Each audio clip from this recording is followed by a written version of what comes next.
د پاکستان د پښتنو لپاره مصیبتونه دا مصیبتونه چې کارډ نسته پی او سی نسته مطلب در بدر خاک په سره په منډه دي یا افغانستان چې د هجرت کړی دی له افغانستان راغلی ته افغانۍ یې که چیرې دغه رنګه مجلس وي چې ته 40 کاله مخته شاته ځې بیا 80 کاله ولاړ شه بیا 100 کاله ولاړ شه تا ته به درک درکړي تا به هسټري خلاصه سي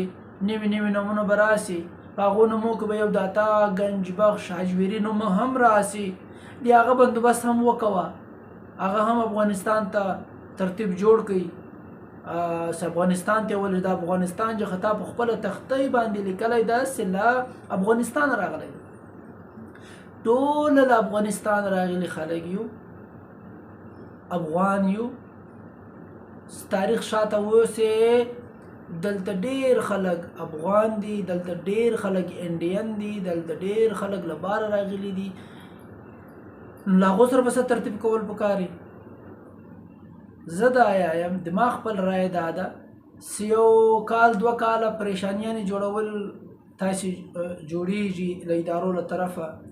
بیرته به هم بیا پیچتاوه کوئ بیا به پریشانه یاست بیا به دلته دا ملک چلونه مشکله وي زه دا یم چې میانه روي جخه کار اخیستل دي پښتون ورونو دپاره شناختي کارډو د پی او سی کارډ د نادره چې کوم پریشاني دوی ته جوړې دي باید چې له تا سره ریکارډ نه وي تا سره د کرایم ریکارډ نه وي هغو ټولو لپاره اساني جوړول پکار دي که چیرې تاریخ راوو خو ما درته وویل چې داتا گنج بخش اجویري چې په لاهور کې د مزاره ده دا هم افغانستان نانا صاحب هم له افغانستانه سبتکوي کې ده شیخ ابراهیم هم افغانستانه جخه ده څه پښتون کوم هغه درویشان دي ټول افغانیان دي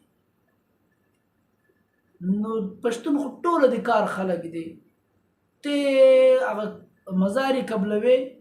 او پښتون ژوندي قدرمن نه قبلوي دا غلطه پالیسي ده دا پالیسي سمول پکار دي